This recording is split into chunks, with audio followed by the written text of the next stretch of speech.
Yep, on another trip. We went around the world this time. We're headed home to the States.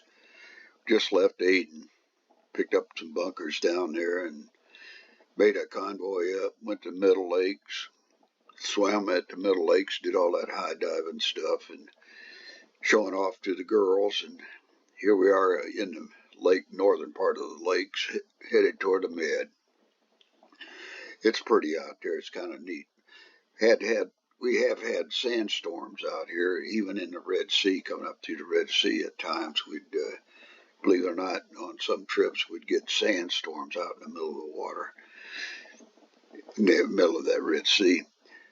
I was going to tell you, while we were dating, I got a chance to talk to some marine biologists or whoever they were on this special U.S. ship that was there, a small ship that was out diving, collecting snakes, sea snakes.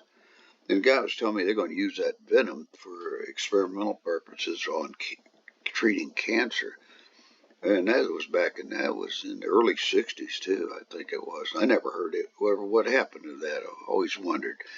We made it through the canal, made it through the Med. It was kind of rough. And we got to Philadelphia and we were going to pay off. And they ended up putting me on the bow because of the damn fog. And nobody was down there blowing the horn. So they had me up there ringing a bell on the forepeak. And I kept ringing it. And I kept hearing another sound of another bigger ship with a horn coming down towards us. And I didn't know what the hell to do, so I just kept ringing the damn bell. And that thing hit us, pulled the chain, our anchor chain, pulled us up into it, and it hit the bow and spun around. I guess it was a barge pulled by a tug, pushed by a tug.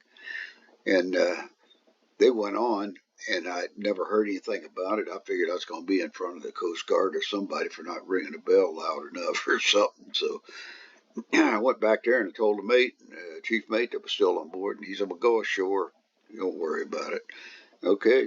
So I went ashore and met the boys at the bar down there, shipmates, and they were proceeding to get damn drunk. And they did that. I mean, tenfold, boy. I only had a couple of beers for they already called a couple of cabs to take us out to the airport. We were going to head back to New Orleans where we shipped out of. We were SIU at that time.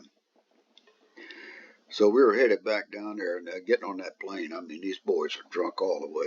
And we stopped in Atlanta and picked up some celebrity. I think it was Carl Sandburg or something the stewardess announced. But you could hardly hear anything else going on except this loud chief cook was making so damn much noise. I thought they were going to kick him off. I swear they tried to calm him down. The flight crew did. But we made it into New Orleans, and they finally had to get an ambulance out there to carry him off because he was passed out, drunk, and they couldn't. And he must weighed 380 pounds or better, and they had to get on there and get him off there. It was a funny sight to see all these seamen around there trying to help carry him down this down ladder and get him in an ambulance so they could take him to the hospital, I guess. So anyhow, that was the end of that trip. That's the way it ended. And we'll catch you next trip, boys. Take care.